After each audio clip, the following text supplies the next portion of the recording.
Students, or are you Yeah, teaching so I'm in the undergrad? master's higher ed program.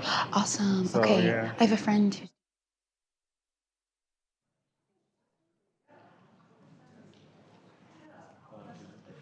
Before,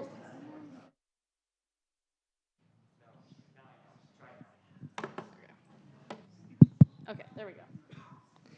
Before we get started, if you all could scan that QR code really quick just to get attendance of people here. So welcome to today's Hinckley Forum. The Hinckley Institute of Politics is a nonpartisan institute at the University of Utah. The Hinckley provides an array of transformative experiences for students through internships, forums, and classes. Hinckley forums seek to foster public discourse and civil debate on the most current and pressing issues, bringing in local, national, and international thought leaders. Today's forum is titled Hope, Heritage, and Horizon, 100 Years of Black History Month Celebrations, and is presented as part of the Crimson Conversations Forum series. Crimson Conversations is brought to you by the Center of Community and Cultural Engagement and the Hinckley Institute of Politics. Crimson Conversations is a series designed to enhance cultural awareness at the University of Utah through educational panels and lectures featuring panelists and guest speakers from our campus community and beyond. We want to thank the Center for Community and Cultural Engagement for their leadership on this event. A note is that the University of Utah is not taking a stance on any of the issues being discussed in today's event. Participants in today's event are speaking on their own perspectives as individuals and not representatives of the University of Utah. Now is my honor to introduce the speakers we will hear from today. First, Nevaeh Parker is a passionate leader, poet, and advocate for equity, currently serving as the president of the Black Student Union and legislative intern for Representative Sandra Hollins. She is a junior studying political science with a minor in African American experiences. She is dedicated to her education and to the opportunities it brings. She is currently preparing to apply to law school with the Utah Center for Legal Inclusion as a pre-law fellow. As the program coordinator for the Salt Lake Pure Court, she contributes to and values restorative justice initiatives. Through leadership and education, she aims to amplify marginalized voices, uplift her community, and promote racial empathy, and create and defend safe spaces where all can thrive. Next, Dr. Gerald T. Johnson is an associate professor of higher education in the Department of Educational Leadership and Policy at the University of Utah. His scholarship employs organizational and Black queer theoretical frameworks to qualitatively integrate issues of queer and trans student inclusion at historically Black colleges and universities.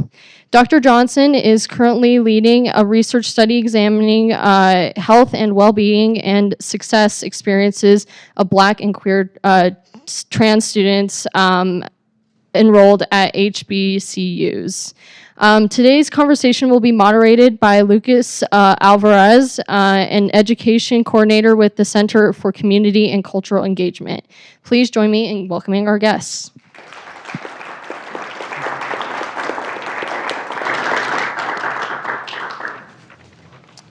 All right. Is it on? Okay, it's on. Cool, wonderful. Thank you all for being here today. And I'll just go ahead and get started with the first set of questions. So for our first set of questions today, we're wanting to talk about the past and heritage as it relates to Black History Month and the 100 years of Black History Month celebrations. So our first question to our panelists today is, for a long time, Black History Month has served as an important educational effort. In your view, what is the single most important historical lesson or figure you believe every American should know, and why does it remain essential? Hi, everyone. Thank you so much for being here. I'm glad to be able to sit on this panel. I feel very honored. And so when I was thinking about this question, just thinking about one historical figure or lesson, I couldn't do that. And so I decided to just think of something, timely that's happening right now in terms of the legislative session going on. And so the right to vote came to mind, and women's suffrage. And in doing, some more research, I was reminded that Black women had been, trying to get the right to vote from the 1800s, but didn't actually get that official right until 1965. And so when you really think about that and sit with it, that's almost 200 years of fighting. 200 years of trying to negotiate, trying to prove, intelligence, trying to, become a part of the country's fabric. And so I think it's really important for us to remember that in this time, because I'm sure some of your parents or grandparents were born before 1965. And so when we're taught when women gained the right to vote in 1920, that's not the full narrative. And so I think it's really important for us to remember that right now, because if you don't have a vote, then you can't be represented. And if you're not represented, then is the government or is the country really for you? I thought about this question too a lot, and I was also struck by just trying to boil it down to one singular event or historical figure, and I couldn't also do the same thing. And I thought about collectively what was the message that I wanted to think about in terms of how Black folks in this country have contributed to the tapestry of the country, and just the fabric and how we've shown up. And I think that oftentimes our history is taught through this lens of, the chattel slavery and the ways that we experience or my ancestors experienced institutional violence. And I want to honor that history because that has had an impact, profound impact, not just on the folks of my ancestors, but continuously throughout history and throughout time now, it has still shown up. And the one thing that I think is important to think about collectively is not just the struggle and the violence, but also thinking about the ways that Black folks have still shown up for this country, despite being castigated as not citizens in the beginning, right, or less than human. So we've had, Black vets, we've had Black folks who've contributed to medical science research, we've had Black folks who have invented things, we have Black folks who have contributed to many of the institutions, societal institutions that we see today. And I think that honoring that history, honoring that legacy of just breaking glass ceilings, breaking records. We have to celebrate the collective, not just the one narrative story that we oftentimes are fed, and know that our history has expanded beyond just slavery, and that it actually is still contributing to this country today. Wow. We started off very, very passionately. Thank you all for sharing. Our second question, as we're thinking about the past and our past experiences and efforts as it relates to Black history and Black heritage, how has your own understanding of Black heritage, whether personal or professional, been influenced by the celebrations, education, or omissions of Black History Month during your own life? This question is so fun, I think, because it focuses on celebrations. And the Black Student Union has the opportunity to go to the Expect the Great conference every year, which is a wonderful conference. It's a 2-day thing where we stay overnight, and all of the Black student unions from across the state come together.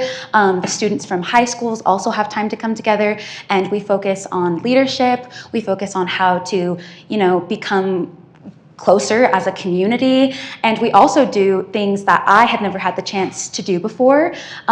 So one of them is, do you guys all know what stepping is?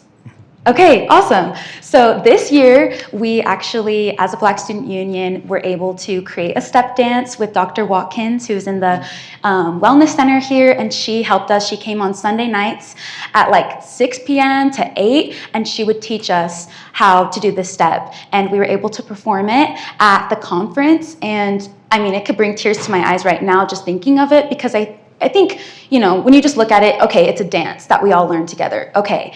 But I think it's a lot more than that, because it really strengthens our pride in our culture, also we built trust. There's just a lot of things I think that come from that conference, and we build lifelong connections with mentors in our community who can help us succeed, who truly want to lift us up. And I did a panel at the conference. It was a Building Coalitions panel. And there were 5 incredible leaders that I just got to ask questions to and really see their wealth of knowledge. And I feel so honored that our community has so many mentors that are looking out for me and all of the rest of the students. And yeah, I think those are some things I'm thinking about on a personal level of how these Black History Month celebrations have influenced me. And then I think on a professional level too, it kind of goes hand in hand, because you're able to develop more professionally when you believe in yourself and you have a community that also believes in you. And I'm so passionate about that because I feel like I can say very strongly that I have that. And I have, a family who really believes in me as well. And so professionally, I do feel like I can develop. And I think Black spaces are, a lot of the times, maybe this is going to, a lot of the times I would say they're considered unprofessional, right? How we show up just as a person, it's considered unprofessional. And so I think it's really important to remember that. I think it was great, Dr. Johnson, that you said, Black folk are everywhere in everything, influencing policy, making huge changes in healthcare. There's so many areas that we're in. And so professionally, I'm just so grateful to be a part of that community. I thought about this question a lot too, because I was thinking about where did I start to develop that Black pride that I have today? And I have to credit my parents. I think they grew up in an era where, my parents were subjected to a lot of discrimination. They saw some of the remnants of Jim Crow. They experienced not being able to go into a department store. So sometimes when they tell these stories, I am oftentimes taken a bit back because I don't live in that world today. But there are things resurging that I think are important for me to consider. And I remember the first time my parents brought me a coloring book.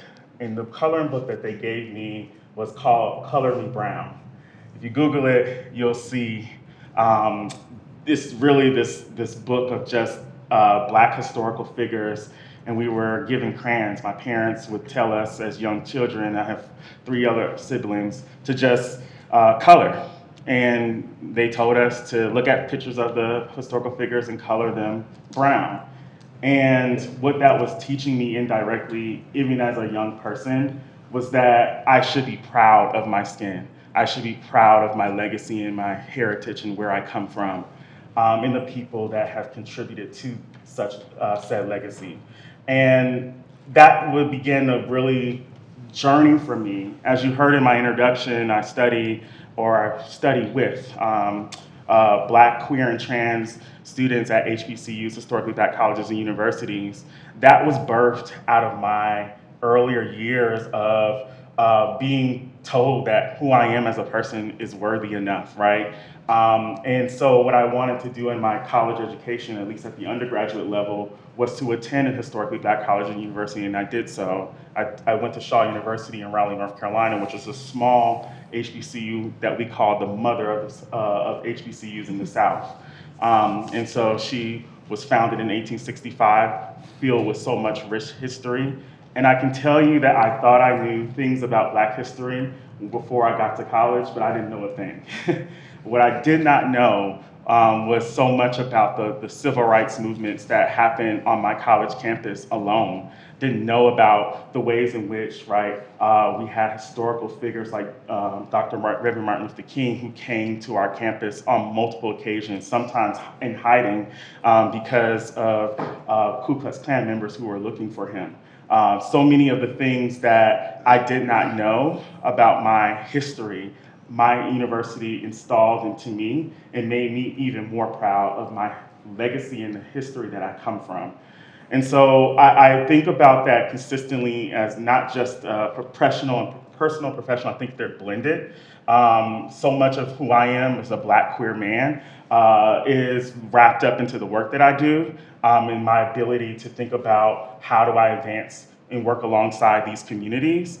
and not think about them as a separate thing or reject that narrative that our spaces and how we show up is unprofessional, because what is professional, we need to really unpack that. But thinking about how my institutions, my family, informed and put that pride inside me, to think about my my history and my legacy and my community that I belong to as a Black man, are just as important. And to also marry that alongside the conversations about queerness, about transness, because a lot of what we experience today is because of the Black LGBTQ community.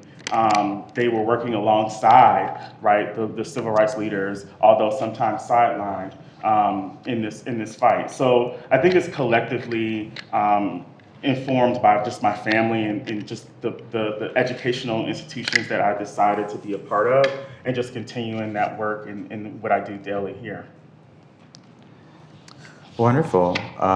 That's actually a very perfect transition into our next set of questions. So our next set of questions we have for you all today fall under the Hope Present category. So the first question we have under this category, and again, open to both panelists. In your view, how does the current political and social climate shape the dynamics of Black History Month celebrations today?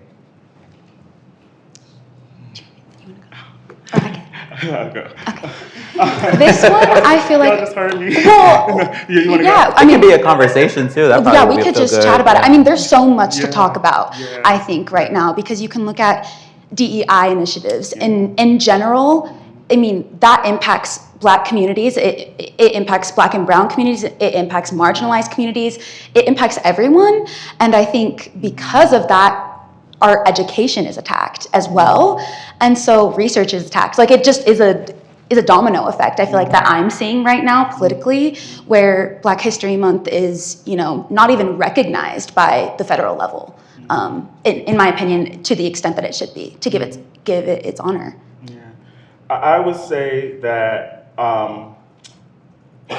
this particular socio-political climate that we're in does present challenges. I think that there is this. Let me step back. I think the big thing that I want to say about this particular question is we're talking about history, and I see one of my students here, TRA, who is taking my social justice leadership course. And one of the things I showed them in my class was a documentary called Agents of Change. And in this documentary, it was focused on the socio-political movements that happen on college campuses and the move to initiate and push colleges and universities to establish ethnic studies programs.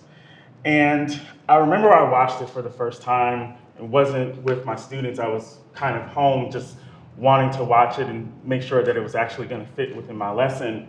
And the main thing that I thought about, yes, this is history, but these are people's humanity, that they are wanting to be recognized, seen in a space where they have to dwell multiple hours out of the day, right? And I was taken a bit back by not just the ways in which the historical or the outcomes of these efforts, right? It started on one campus, and then it spread like wildfire across the country, right?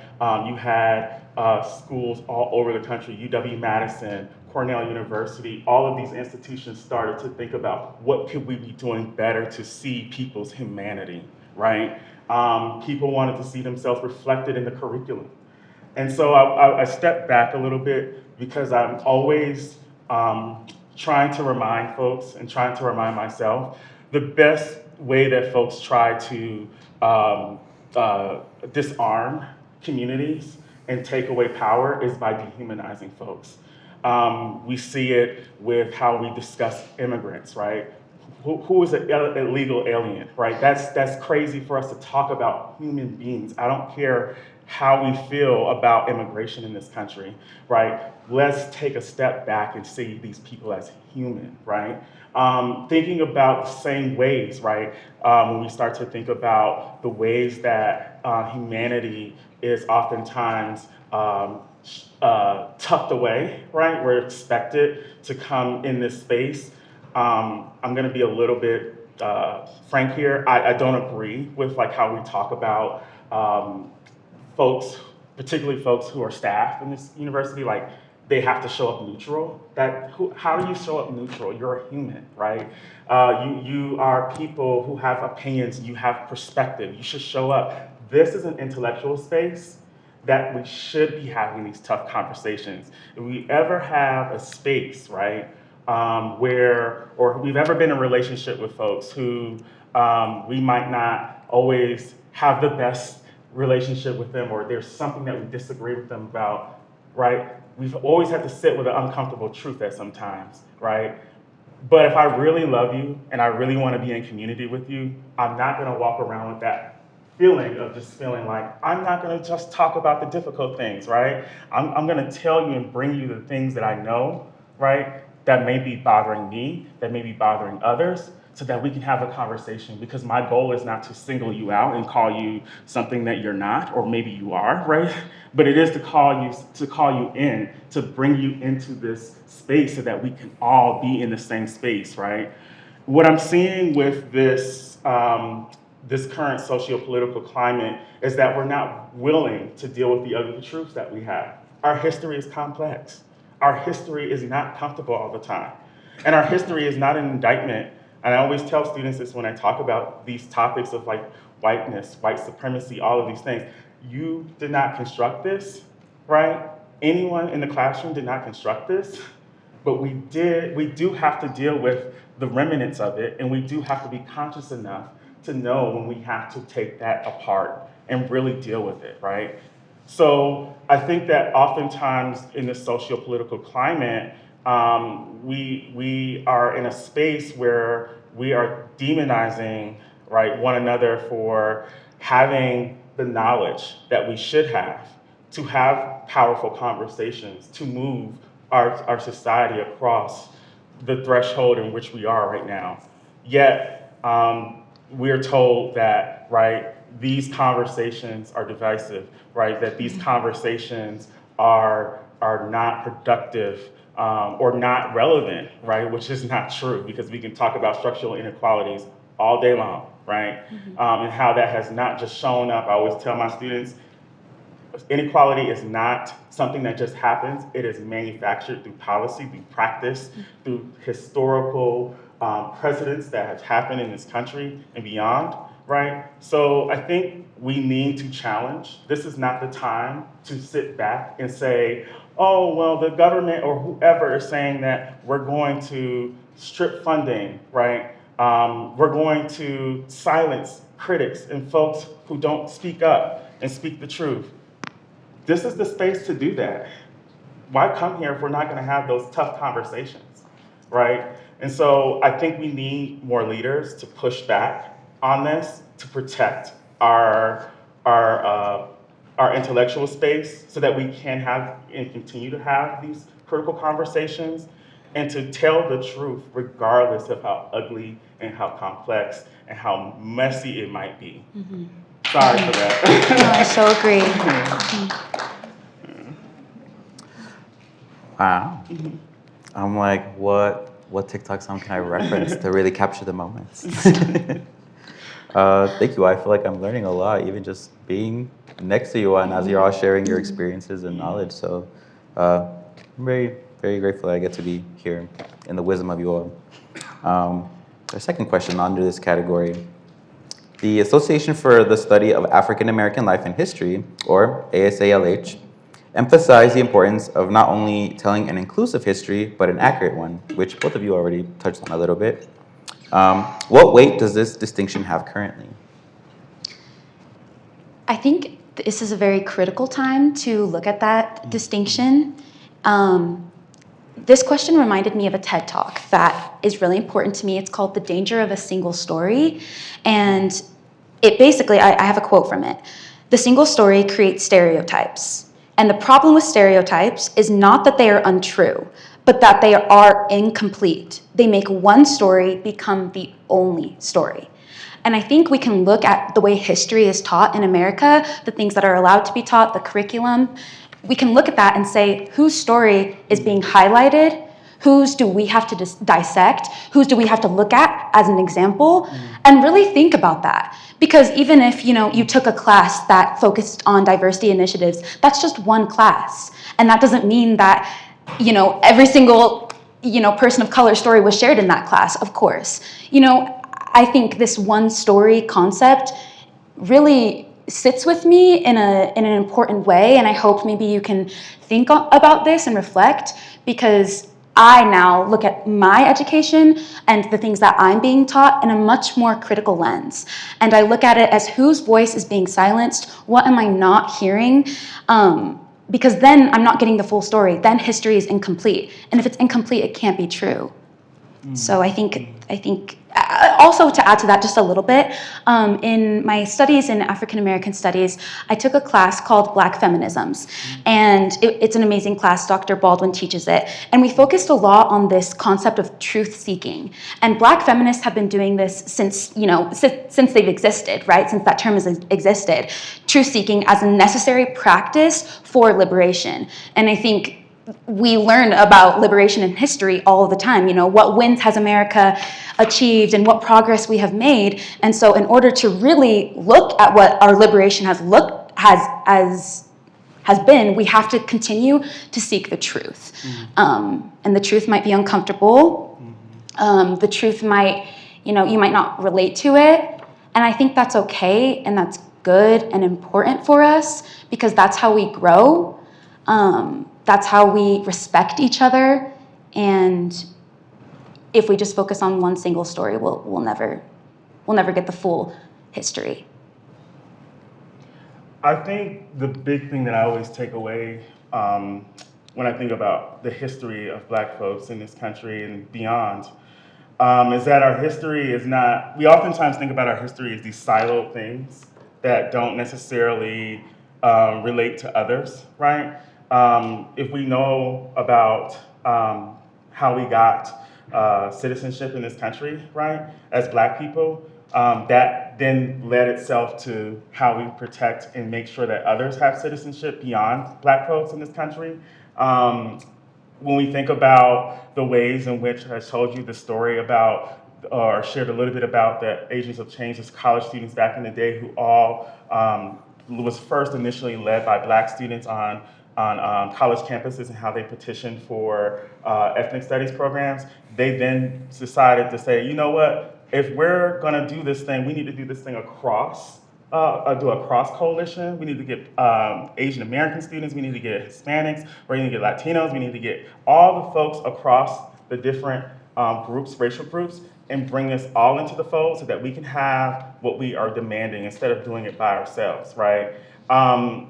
And I think that the big thing that we have to take away from our history, and the reason why it's important to tell an accurate one, is because we realize that our stories are interconnected. I might not ever meet anybody, I'm not gonna meet every person in this world, right? But for something that I might do today might also then impact someone else tomorrow, right? And I might not meet the future generations tomorrow, like the next generations of folks, but like the things that I do, right, and the things that I write about are gonna impact other folks. I read James Baldwin. I wasn't alive when he was alive, right? I read Audre Lorde, all of these folks who are so instrumental to my life and my life story and my work, and they've impacted me in so many ways. And so what I think is why the weight of this distinction and what it has currently on our folks is to bring it a little bit closer to home. I think that we're in a moment where some folks feel discouraged. They feel like this moment is something that just, again, happened out of the sky. But if we start to look at the history because in that Agents of Change documentary, it talked about some of the legislative policies that were coming out of the federal space that were seeking to do the same very things that that we're seeing now. History is repeating itself, right? And I have the fortunate privilege and responsibility of not, because I wanted to dispel this myth while I'm in space, is that as a faculty member, I am not in the business of persuading anybody to think anything, right? And I believe that for most of my colleagues. What we are in the business of is teaching folks to think, to critically think, right? And the reason why I show that documentary in my course, and we have other expansive conversations in my course, is because I want folks to take the time to think, to see where things have been. Because oftentimes we think about history, we think about entertainment, we think about what we read in the classroom or outside of the classroom as just those things that we have to do to engage in an intellectual exercise. But oftentimes they're tea leaves. Oftentimes they're guidance for how to think about something. Even if you don't agree, I read so many things I don't agree with. But what I oftentimes walk away with is like, oh, I see why your argument is this way, so now I'm gonna argue it this way, right? I don't wanna hear you in your conversations. And sometimes you're gonna be able to pull me in closer, and sometimes I'm gonna be able to have you come in closer, right? And so I think my distinct privilege and responsibility, I feel a heavy weight because I don't want people to feel like these are just isolated events, that these things just randomly popped up. I want people to know that this has happened, not just to know that it happened, but to take those lessons from what happened, to think about what it is that you will do in the future as you continue to navigate the life and the society that we're in right now. Well, that's a perfect transition into our next set of questions. And it seems like also both of you already been touching about this as we're thinking about the influence of just current events as we're unpacking today's discussion, but the horizon in the future.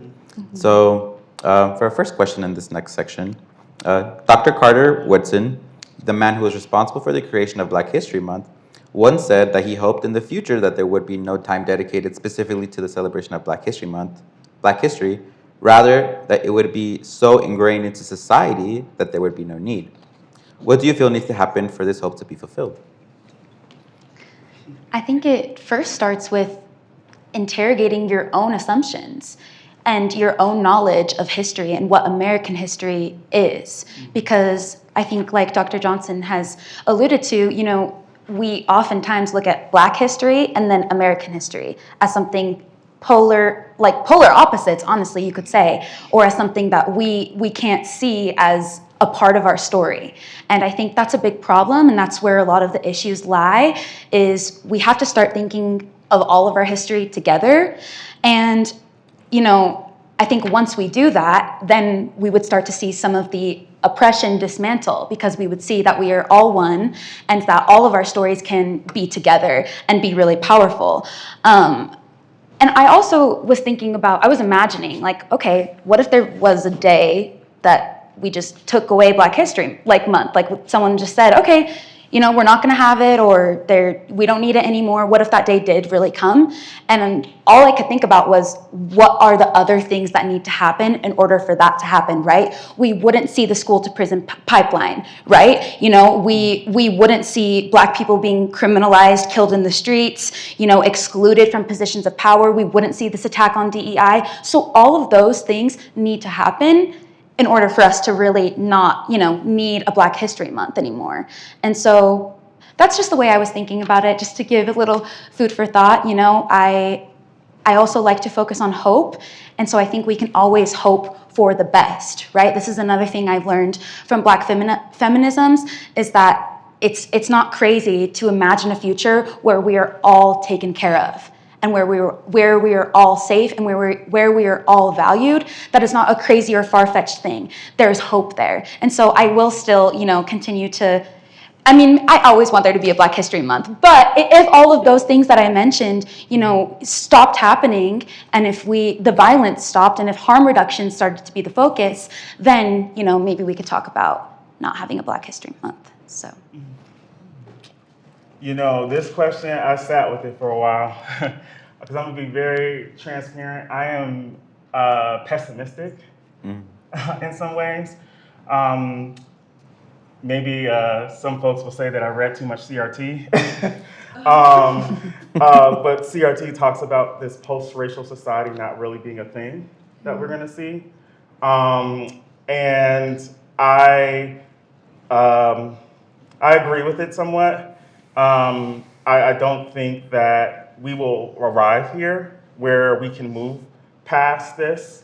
But I do think that we can arrive at a space where we're conscious. And I think that that's healthier. So respectfully, I would disagree with Dr. Woodson, because I think that when we get complacent in thinking about the history and thinking about these complexities, I think we miss an opportunity to think about how do we do this better? How do we then advance? That was the purpose of DEI, right? Or I'm gonna say the full thing, diversity, equity, and inclusion, because I really want us to sit with that question of, is that really what we're saying that we don't want in this moment? That everyone gets an opportunity to achieve, right, the things that they are set out to do or they want to do? Are we really saying that in a space where oftentimes, because we're in 2026, I was on my way here and I was listening to a podcast, and the person introduced themselves. It was a representative who for the U.S. Federal government, who said, "I am the first Black woman to represent this state." And I was like, whoa, we're in 2026, right? We're still seeing, right, to bring it even differently, not outside of politics, we have the first Black woman to ever win a country Grammy, Beyonce knows, right? That was 2025. There were others before her who tried, who were not allowed in that space. So are we saying that we don't want inclusion of folks? Are we saying that equity is not something that we should strive for, that folks, when they get to the playing field, that they have a fair shot, right, to get there, right? And all of that to say, I think that when we start to think about Black history, I think that Black history, oftentimes what I would say is that it's often serving as a moral compass for our society. Not the moral compass, but a moral compass, right? When we start to think about the civil rights movement and what it did, what it called our society to think about, and what it called our society to achieve, as we often say in this country, a more perfect union, I think that we have to always go back to the lessons that the civil rights movement taught us, even within Black communities, the Black Power movement, right? I think about all of which the Black Panther Party taught. A lot of people glamorize or demonize the party by saying that they were so militant, but if you peel back the layers, you start to know that they were actually giving kids free lunch. Is that a policy that's happening across our country? Absolutely. They were the first to think about that. They were the first to think about how do you educate and provide history for our community so that we can instill pride, right? I think we cannot get away from thinking about our history and what it can teach us consistently, and how can we continue to achieve, and I'm gonna go against this perfect union, but a more conscious union. A conscious union that is recognizing that with our society and how it changes over time, that we need to make adjustments for that. We need to often reckon with our history so that we can become better, not perfect. I think that we get too caught up on being perfect. And then the last thing I'll say about this question is that we have to be serious about changing structures. Structures are the reason why things are maintained. And what I mean by that is, are there policies? Are there practices? We talked earlier about the professionalism conversation. How are we thinking about that, right? How are we accommodating and thinking about this for this next generation of professionals that will come into this space, right? How are we thinking about or how are we thinking about how do we do this work of diversity, equity, and inclusion in a new way? Because let me tell you, we can take it away through legislation, but them numbers, I always say this, Jay-Z says men lie, women lie, but numbers don't. Them numbers gonna look crazy. And I'm just gonna have to say it the way I say it just now. Because we cannot get away from the responsibility of taking care of folks who have been historically marginalized out of our systems, right? And so all of that to say, I think structurally, we have to pay more attention to that. I think if I can offer any critique of how we've done diversity, equity, and inclusion and teaching of our history is oftentimes it's been symbolic and not structural. It hasn't gotten at the structure because like I said, our history is not just for us to think about what is our history and how that happened in the past. It's to give us lessons for how we can move forward in the future. And so structurally, I want us to start thinking about how do we do this in ways that actually make something happen versus giving these performances, statements, right? These offices or these one-offs, right? Or these one little spaces where folks are celebrating, right? Cultural diversity. We should be talking about it across our institution. It should be celebrated across our institutional structures, not just in one space. I'm sitting with what you said about like what is the healthy response. I think as I'm thinking about the many discourses that are just taking place in many institutions, in many industries, I think in general, I think that impacts people. And I'm sitting with this a lot, and I hope a lot of people are too, but like what is the healthy response? What does that entail? And how do we get there together? So I do appreciate that. So, our next question. What specific wisdom from past generations do you carry forward? And what are younger generations, sorry, let me read this because I started. But what specific wisdom from past generations do you carry forward? And what are younger generations teaching us about where we are heading? So much can be learned. So much is there for us to use to hope for and to see how any situation that has been thrown at Black people in America, we have overcome.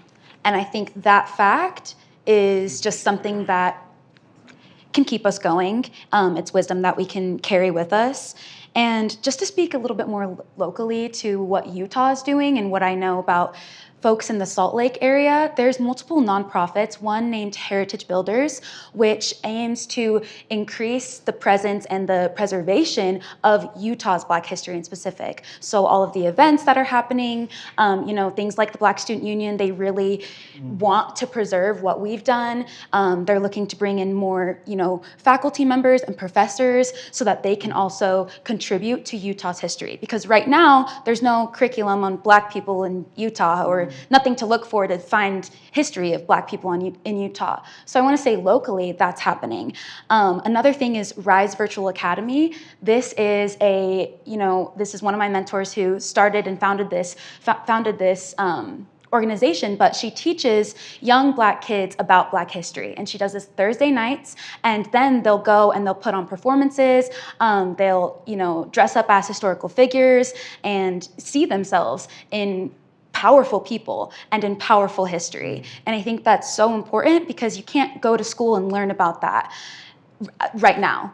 And so her having this virtual academy is really important to me, and it provides, this kind of goes into the younger generations, and I feel like I'm still young, so I'm a part of this too, but I have younger siblings, and my sister is in middle school right now, and she attempted to start a Black Student Union at her middle school. And to me, that's just so amazing and incredible that she had that strength inside of her to do that and put her voice out there, because middle school is a hard time. but she is just, her hair, she comes to school with braids, and her friends will ask about it. They ask about where her dad is from. They ask about a lot of things. People have questions about who you are. And I think the way that she shows up is just an example to me. And I really commend our Gen Z, because I think we have a very low tolerance for injustice and inequality. We have a very low tolerance for it. And you can see with ICE protests, there's young kids leaving school to protest the things that are happening to our immigrants in this country.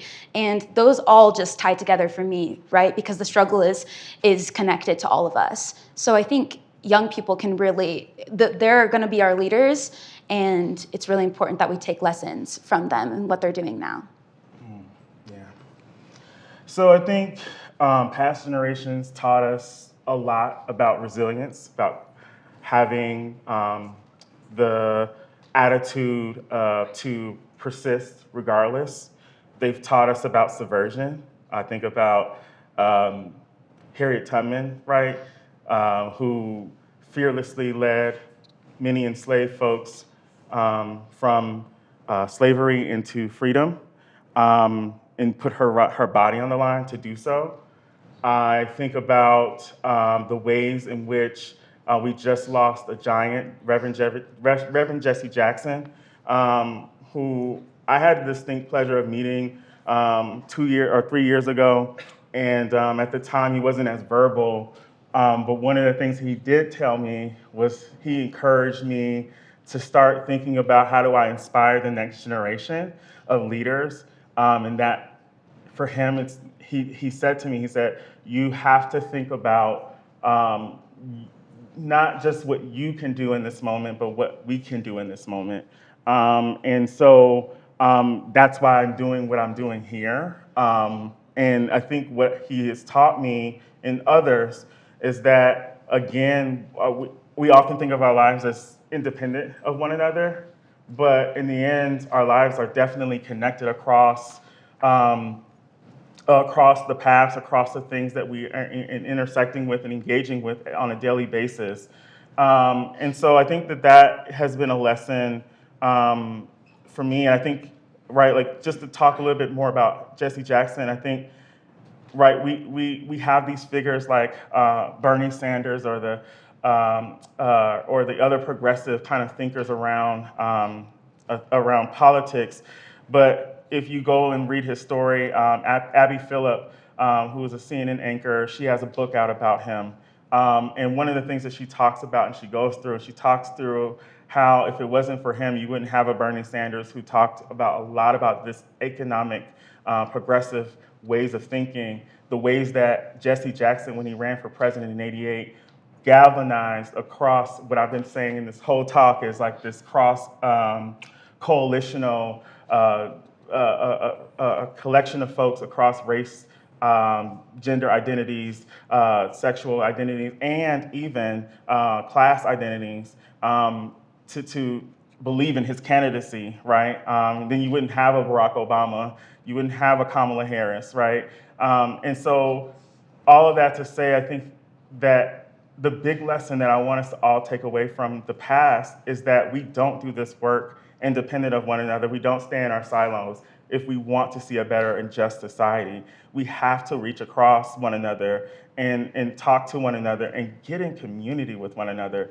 So much of what we believe and think about people is manufactured through online engagement that is not real, right? A lot of the things that we say to each other online, we would not say it to each other's face. And so community, they taught the value of that and why that's so important. The younger generation, I'm going to think is twofold. Working with the younger generation, I have learned to think about ways of reaching an engagement in different ways. I'm a millennial, so like the way that I experience my educational experience, the way that I interact in the world was different. We didn't have the internet growing up, right? Like, I'm gonna sound old, but like we used to have to actually I asked my parent, like, hey, can I get on the internet? And there used to be the dial-up, and they was like, yeah, you stay on there for an hour because I got calls coming in, right? So it wasn't an all-day thing. I couldn't talk on this thing all day or engage in the phone all day. What I'm learning from the younger generation is that technology is more important, is more a part of the younger generation's life. And I want us to think about as a millennial, I'm thinking about how do I engage and what are they teaching me about technology and the power of it, but also how do I empower them to move beyond just technology, right? The younger folks are also thinking about things way better than I was. I promise you, I was not thinking about intersectionality. I wasn't thinking about how do you move a society towards a more just way. I knew I had this kind of social justice focus in my life all throughout, but I did not know at their age. Like when I meet and talk to young students at HBCUs, they tell me things that I was like, I didn't even know that at your age. Like, they're so more advanced, and I think it is because of the technology. It is because they're learning different things through different mediums, and I think they're teaching us how to engage differently, not just in the sense of social justice, but in the sense of how we even interact with one another. And I appreciate that, and I think we need to figure out how do we do this collectively together, rather than seeing, because I know there's a commentary about, oh, well, Gen Z is this, Gen Z is that, and I try not to fall into that trap, because that happened to me as a millennial, right? What I think is more important is that we don't miss the opportunity to see the ways in which both are needed. Like the saying goes, the old is called because they know the way, the new is called because they know the way forward, right? We have to see the ways that folks have done it before and think about how do we reinvent that for the times now with the brilliant minds of our younger generation, because they are just as valuable to this movement as the older generations were. Wow. Thank you all so much.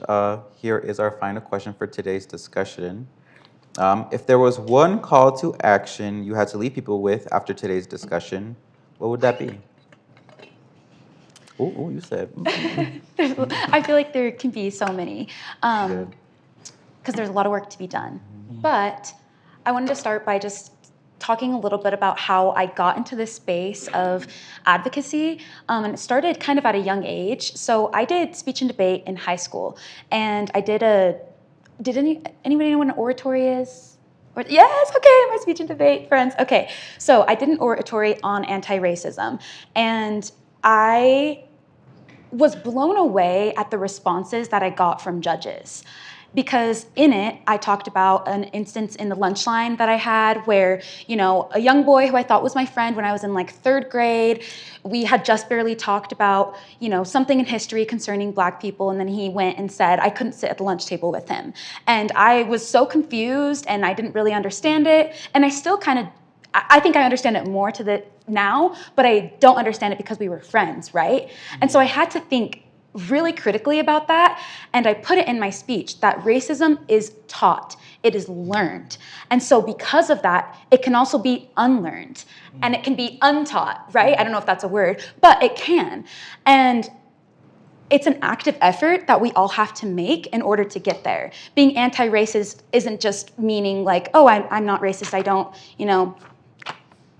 see color or something like that. It's a really active effort to look at the systems around you. Look next to you, to the person next to you. Ask them about their lived experience. Read books that don't have people that look like you or sound like you in them, because I guarantee you'll learn something. And so that speech will always stay with me, and it's honestly a big part of the reason why I'm at the University of Utah, because I presented it to the Sterling Scholar Board, and I got a scholarship from them, because the judge said she had never thought about racism the way that I had said it in the speech. And I'm not the first person to say that. I won't be the last. And I won't be, the last person to talk about anti-racism or implore you to read more books. But I do think that the fact that I'm here because of that speech says a lot. And I'm really grateful for that. Another just little thing I want to also end with, sorry, I wrote it down, but I think I'm hitting this single story so much because it's so important to me. But she says, the consequence of a single story is this: it robs people of dignity. Just dignity. It makes our recognition of our equal humanity difficult. It emphasizes how we are different rather than how we are similar. We are so much more similar. We are way greater together. And just please believe that. And I love you all. That's what I want to leave you with. Powerful message. Thank you. I'm gonna double down on that message. I'm gonna say, go outside and touch grass. Literally, I want to say that, and I know it sounds simple, but again, these things, our laptops, our social media apps, they're not real, right? Oftentimes, I've learned to stop responding to comment sections because they're like bots, right? They're not real people, right? And even if, right, there are people behind the keyboards, right? Oftentimes, we have been programmed to think about each other as less than human. And we have to touch grass and get in community with one another. I cannot stress that enough. I learned so much when I go and talk to people outside of my bubble, outside of my sphere of life. I learned so much when I leave this country and go to other countries. And while I love this country, we are not the end-all be-all. There are other countries out here doing way more things than we are. That could be a whole nother panel. Yeah, We talk about global efforts. Yes. And it's been inspiring to talk to people across this planet, but also within our communities, right? I am always eager to have conversation with folks because I think that oftentimes I learn so much about where folks are coming from, and I learned that my perspective is not the only perspective to be considered. I learned that my perspective is sometimes wrong, right? Sometimes I learn, I'm 10 times right, right? And even in all of that, I walk away from those conversations saying, I don't hate you. I don't dislike you. I don't see you as less than, right? Do I think that maybe your views might be off? Absolutely. But I can still love you and still connect with you, right? Regardless of that, right? And I don't have to demonize you. I don't have to dehumanize you. So I would say be in community with one another. Because community, again, as you were saying, is that that's the way that's how we move forward. That's how we move forward. We don't move forward by ourselves. And the last call to action that I'm gonna raise is read. When I see some of these things that are written sometimes about policy and perspective, about race, gender, all these things, I'm like, oh yeah, I need you to read, right? Because even if you don't always agree, right, with things, you could walk away with a different perspective about how to come at a new understanding of something. And we don't read enough. And I will say this over and over. Tiara has heard me say this multiple times as one of my students in my courses. I wish I had the time that you all have as students to read more. But as a faculty member, we get told to write papers, and that's all we do. And there's so many books. I have 5 books already on my desk that I want to read this summer because I want to broaden my perspective. And all of them, I do not agree with the topics that are in those books. But I want to read more because I want to challenge myself to be a better human so that I can be in community with people, not isolated. If we stay divided like this, like how we are, we're not going to know how to do society better than what we have right now. Because it ain't serving us to stay in our silos. Look at where we are right now with our bank accounts alone, right? So I think that will be my call to action, is that we actually touch grass and be in community with one another. Mm-hmm. All right, well, that concludes our questions we have for you today. A quick round of applause for our panelists today. Great job. I learned so much.